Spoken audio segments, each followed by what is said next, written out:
Go ahead. Today we are going to plant. There's some dirt in this. Okay. And what else are you putting in there with the dirt? So we put some rocks and now we're going to put the plants. What kind of plants did you get? I don't know. Mint. Okay. Chives. Uh-huh. What? And then basil. Very good. So these are going to go in here. You've got the dirt in there. You've got some more the dirt in there? rocks in there. You're going to put some more in? Oh, sure. I would love to.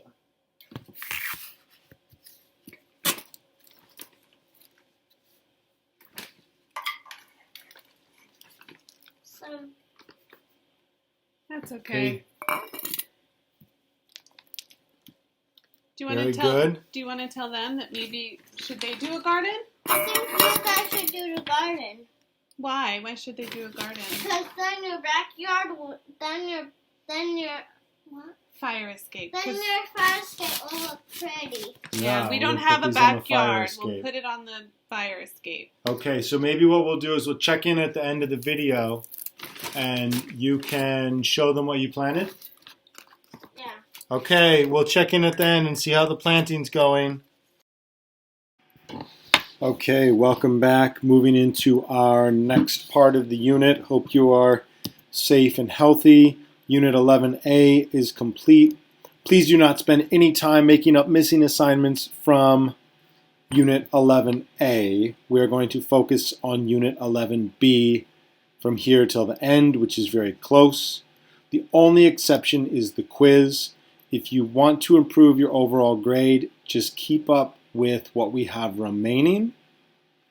Don't worry about going back and making up other stuff unless it's the quiz. Also, if you need to make up or retake the quiz, if you got a low score and you want to try again, let me know so you can retake the quiz to earn a higher score. We will be getting ready for a final exam, which we will have on June 4th through Castle Learning. Practice questions will be available a week ahead of time for you to get ready. In exchange for that, because we know it's near the end, you might be a little stressed, you got this final to get ready for, you will have no more guided readings to complete going forward. So we originally had still 3 more guided readings to do. Congratulations, you do not need to do those guided readings. Here we go, moving into Cold War conflict. So we said the Cold War was a Cold War because the United States and the Soviet Union never fought each other directly, but there are some cases of indirect conflict that occurred. 2 of them we're looking at today, the Korean War and the Vietnam War. And we're asking ourselves, what role did the policy of containment play in U.S. involvement in wars in Korea and Vietnam? Here's our warm-up. We're going to review the policy of containment and the actions that the United States took in Europe based on this policy. So you're thinking back, contain. The United States during the Cold War, they want to contain communism. They want to stop communism from spreading. This policy of containment led the U.S. to take on this Truman Doctrine. President Truman said we should help countries resisting communism, and a very specific action that the United States took was the Marshall Plan, in which they helped countries rebuild in Western Europe as long as they were not communist countries. So, new term we're adding to that is this idea of the domino theory. So think about the policy of containment, stopping the spread of communism, stopping communism from spreading from one country to another country. Based on what you know about the policy of containment, make a prediction about the social studies term domino theory. What do you think this term might mean through the lens of the Cold War? Let's look at some dominoes first. So, dominoes is a game. In addition to being a game, it's something you can stack up like this on its side, right? And when you stack the dominoes up, you push them, and they all fall down. So what does that mean in terms of the Cold War, in terms of containment, right? Think about this. You're trying to stop the spread of communism. in a way, the United States is trying to stop the dominoes from falling. Let's take a look at this diagram here. So on the left of this diagram, there are some dominoes that are starting to fall. China, Korea, Vietnam, Laos, Cambodia. And you'll see that they're continuing to fall, and they're going to lead to other countries that are standing up. On the far right side, you have India. So the countries on the left are all communist countries at this point in history. And the countries on the right were capitalist countries. In particular, India is one of the largest countries in the world. In fact, it's the largest capitalist country in terms of population. It's the largest democracy in the world today. China's a larger country, but it's still communist. So if the dominoes fall, if communism spreads from China to Korea to Vietnam to Laos to Cambodia, eventually the concern is that communism will spread to all of these countries in Asia that are relatively close together. So this theory is you've got to stop the dominoes from falling. You've got to contain communism because otherwise the dominoes will continue to fall and will spread. Here's our vocabulary. So we just talked about domino theory, the idea that if one nation falls, so we've got some dominoes, two dominoes standing up, then you see one of them has fallen under communist control. Nearby nations will also fall. You see the next domino has fallen, will also fall under communist control. Two examples, the Korean War and the Vietnam War. Communism was spreading from north down to the south in both of those conflicts, both of those countries. The United States got involved in both wars to stop the spread of communism because they did not want the dominoes to keep falling and see communism spread to other neighboring countries. Another term is proxy war. Both of these wars are examples of proxy wars. Almost all of the conflict during the Cold War was proxy wars or proxy conflicts. Conflict between two countries which are supported by other countries that are not directly involved in the conflict. That's the cold part of the Cold War. For example, in the Korean War and the Vietnam War, in both wars, the U.S. supported the capitalist South in Korea and South in Vietnam. The Soviet Union supported the communist North in both of those wars. The U.S. and the Soviet Union never directly fought each other during the Cold War. It was these indirect, or what are called proxy wars. Here it is spelled out on a map for you. So, the war in Korea, which you see on the left, the North was a communist country, South is a capitalist country. The country had been divided into these two after World War II. Conflict erupts between the two. Who is going to support the North? Of course, it will be the Soviet Union stepping in to support North Korea, and it will be the United States stepping in to support South Korea. They don't fight each other directly, though. It's North and South Korea fighting with support by the Soviets and the U.S. Same thing happens in Vietnam. North Vietnam, after it's divided, becomes communist. South Vietnam becomes capitalist. Same thing happens. Conflict breaks out between the North and the South. Of course, the Soviet Union is going to support the North. United States is going to support the South. And there's no direct fighting between the U.S. and the Soviet Union. That's what makes these proxy wars.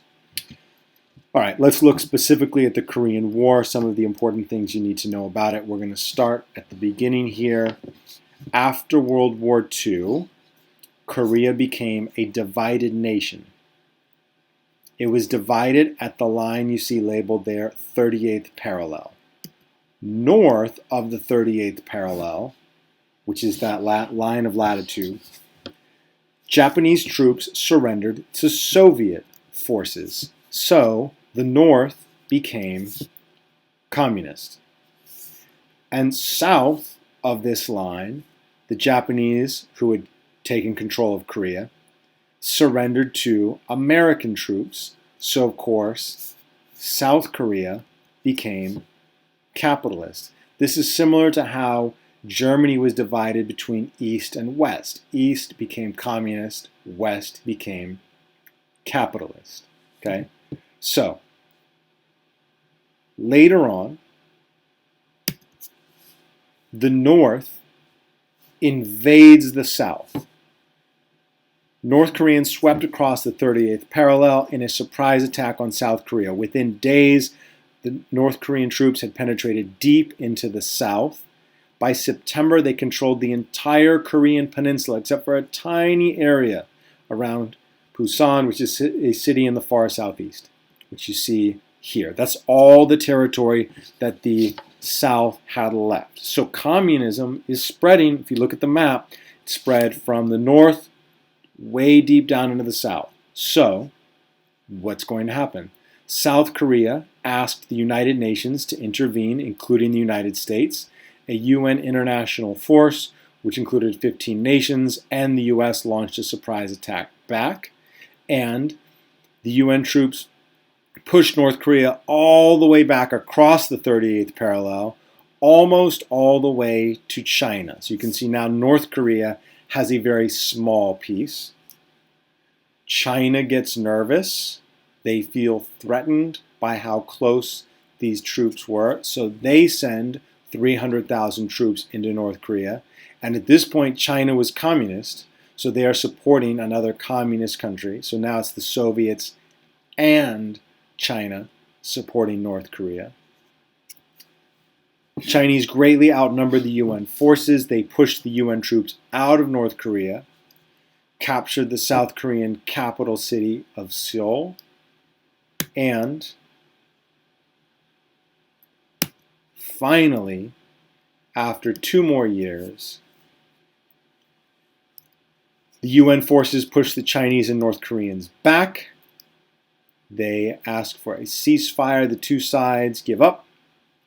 And the border between the two Koreas was set near the 38th parallel, almost exactly where the war had begun. There's the 38th parallel, and you can see basically they have about the same amount of territory as they had before. So let's look at this. Here's before the war. Here's after the war. Before and after. So not a lot changed in terms of territory. All right, let's get into some of the specific history, and we'll talk about whether or not this was worth it for the U.S. This is a photo of Kim Il-sung. He is the founder and first leader of North Korea. You can see him also here in this painting, and of course in the painting to the left is Joseph Stalin.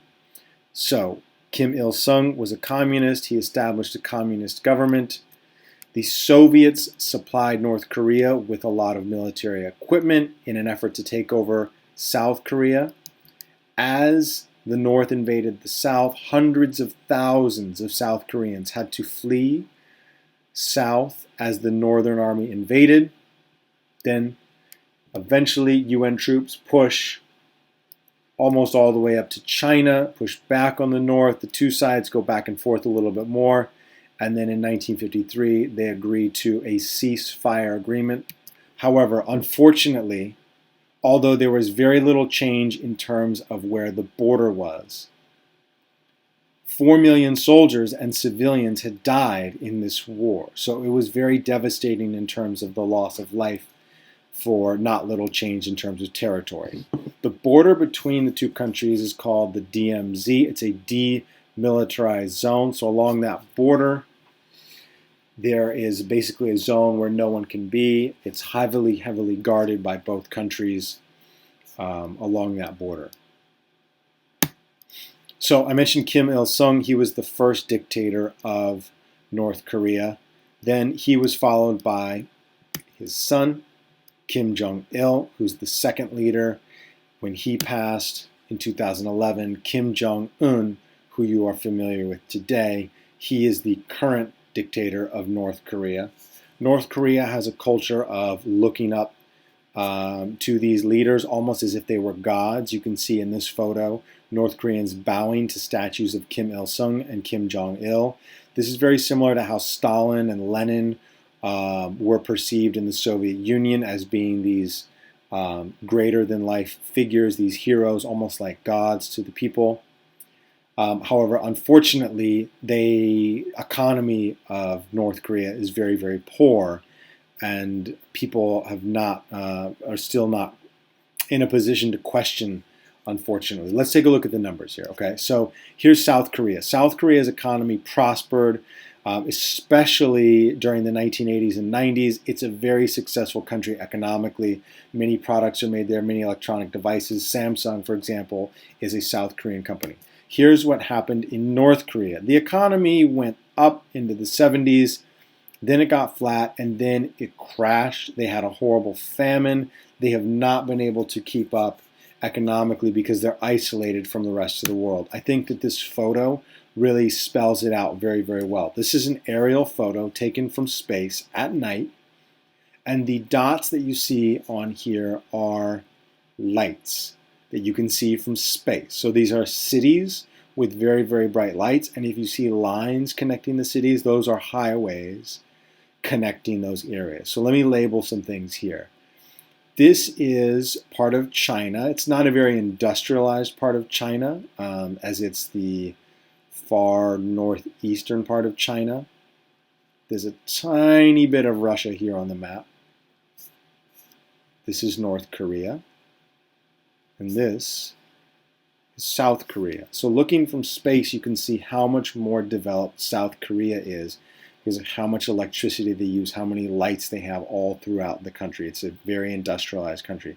North Korea is dark at night with the exception of a few spots because it has not been able to industrialize, provide electricity for much of the countryside, etc. You can see the dot there is the capital city. There are a couple of other speckled dots, but mostly very, very dark. Now, the main concern about North Korea today, of course, is its nuclear weapons program. Kim Jong-un, in this photo, is standing with what North Korea claims is a silver spherical nuclear bomb.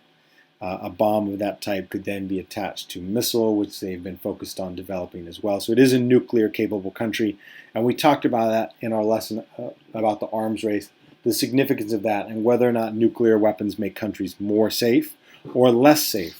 From North Korea's perspective, they feel they are more safe with the weapon because they will not be attacked by the South or by any other countries.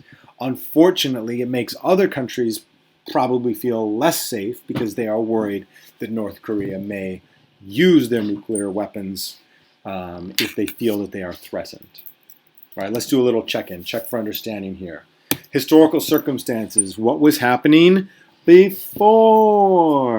So before, Korea was imperialized by Japan. That was during our World War II unit. Then it was divided up by the Soviet Union and U.S. after Japan lost World War II. The U.S. gets involved. Why? They get involved to stop the spread of communism. North Korea had invaded South Korea and they wanted to stop the spread. Was it worth it? Okay, this is a tricky question because for the countries involved, meaning North and South Korea, well, I guess for the North, you would say it wasn't worth it for the North. They started this war and they didn't get any territory out of it. But for the South and the U.S., they did stop communism from spreading to South Korea. Here's what I mean. This is before the Korean War. This is the map again. This is the start of the Korean War. If the country of South Korea had not fought back, if the U.S. and other allies had not helped South Korea, North Korea may have taken the whole peninsula, and there may have not been any South Korea and the economic prosperity that they have and the culture that they have, things such as K-pop coming out of there, right? Technology such as Samsung, right? If the whole peninsula was one communist country, it may not have been as successful. So remember, after the Korean War, there was still a South Korea. So although neither country gained anything in terms of stopping the spread of communism, it worked, okay? Let's take a look at the Vietnam War now. Vietnam War, another proxy war, lasted from 1955 to 1975. Yep, that is almost 20 years of war. By the way, did you know that the United States is currently at war in Afghanistan and has been at war with the Taliban in Afghanistan since 2001? Longer than your whole life. That's almost 20 years that war has been going on. Just something to be aware of, I think. As you'll see, the outcome of the Vietnam War maybe should guide us in what we expect the outcome to be in Afghanistan. All right, so let's do a little historical circumstances here. Vietnam had been a French colony called part of what was called French Indochina, which also included some other territory as well. Japan took French Indochina early in World War II. When Japan lost World War II, France came back and they said, we want our colony back. However, a Vietnamese nationalist, someone who felt their country should be independent, that it should be their own nation, proud of their country, they want their country to be on its own. Vietnamese nationalist named Ho Chi Minh wanted to win independence. He turned to the communists to help in his struggle. First, he drove the French out of Vietnam. Here's how. The French held most of the major cities in Vietnam, but communists had widespread support in the countryside. This is similar to what happened in China, although we didn't get to talk about that unit this particular go-around. But it's also similar to what happened in the Soviet Union. The peasants were open to ideas of communism because they had nothing to begin with.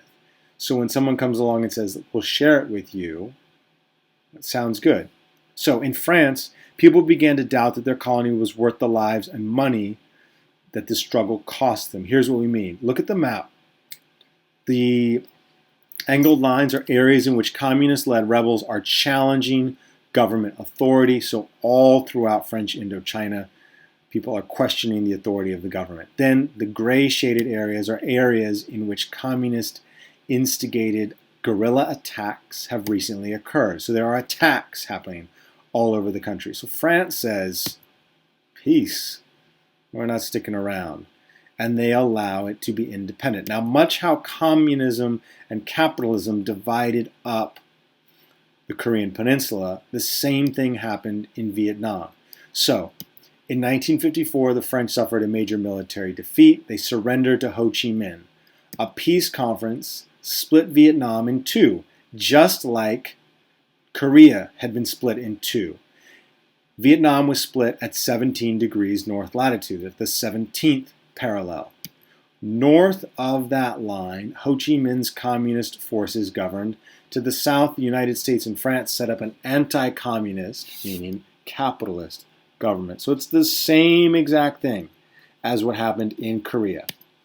To the south, the United States and France set up an anti-communist government under the leadership of Ngo Dinh Diem. Unfortunately, Diem ruled the South as a dictator.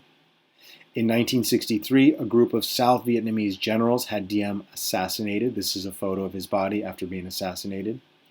It appeared that a takeover by the communist Viet Cong, backed by North Vietnam, was inevitable. So, watch out. Communism is starting to spread in Vietnam from north to south, just like it did in Korea. What's the U.S. going to do? Seeing that the government of South Vietnam was threatened by communists, the United States began to send large numbers of soldiers in order to contain the spread of communism. This photo shows some of those soldiers along with President Lyndon B. Johnson of the United States. By 1968, more than 500,000, 500,000 U.S. troops were there, but they had a lot of difficulty fighting in Vietnam. It was not terrain that the United States soldiers were prepared for, very muddy, very messy, a lot of jungle, a lot of guerrilla warfare, which the Americans were not prepared for either. In addition, the Soviet Union supplied North Vietnam with all of the equipment needed to continue their fight. Because of the difficulties on the ground, the U.S. took a lot of the fighting to the air.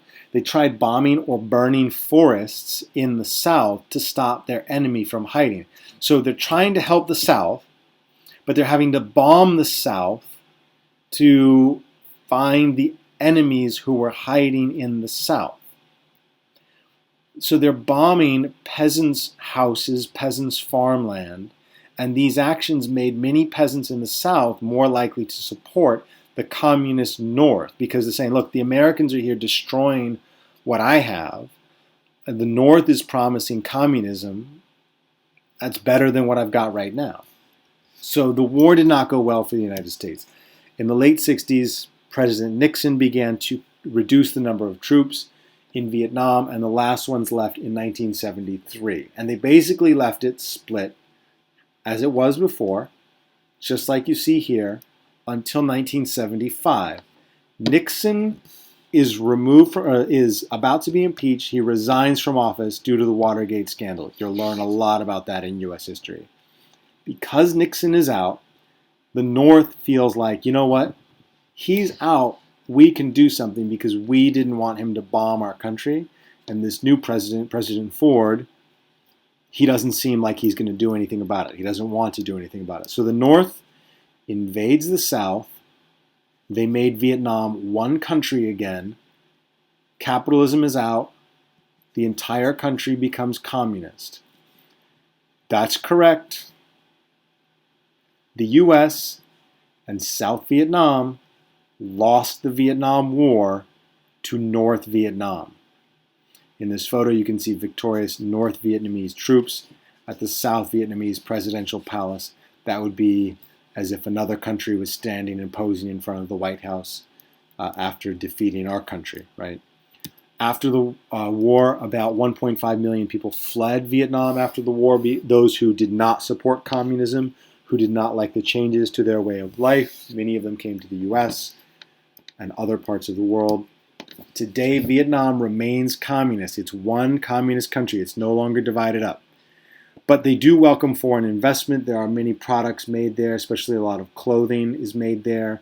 The United States normalized relations with Vietnam in 1995, which means the two countries now get along.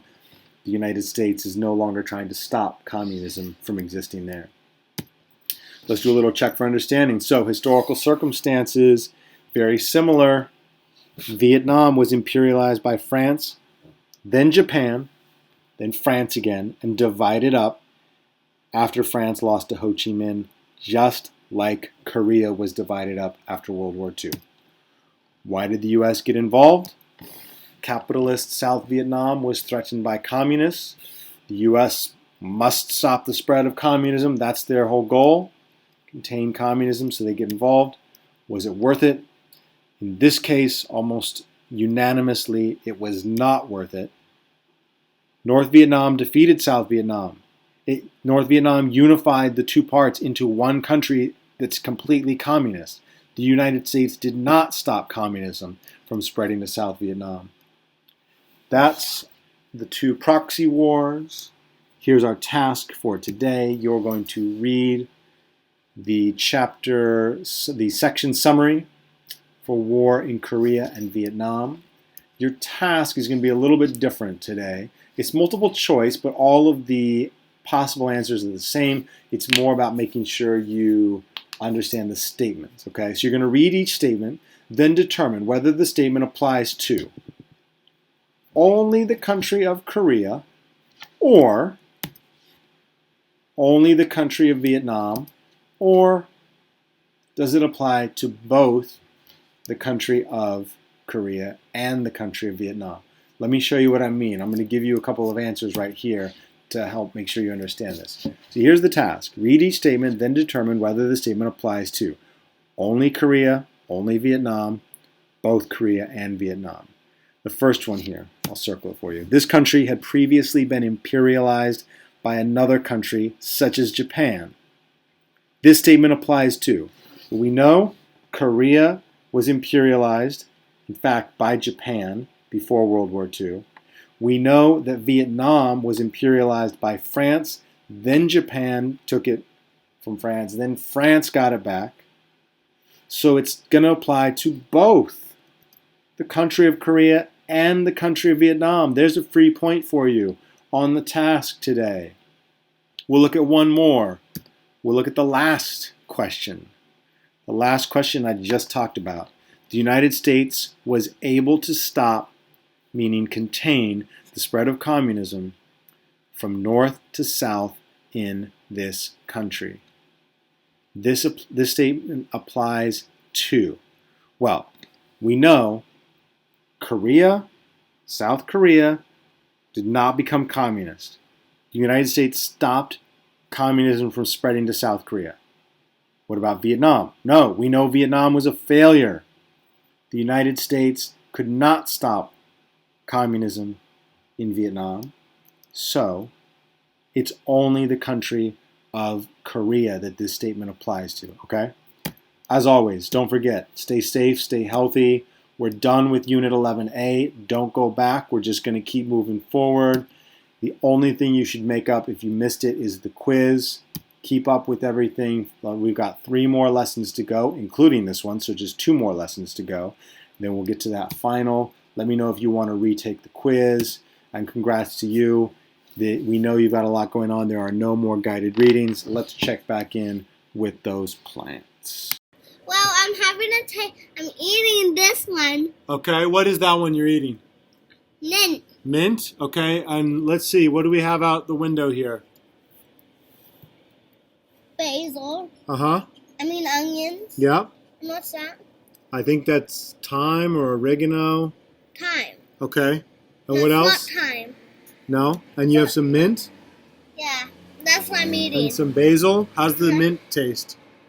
Good. Okay. I gotta ask my mom something because I want to have a taste of that too. Okay. We'll ask her in a minute. You want to say bye to everyone? Bye. All right, bye. Stay safe. Plant a garden.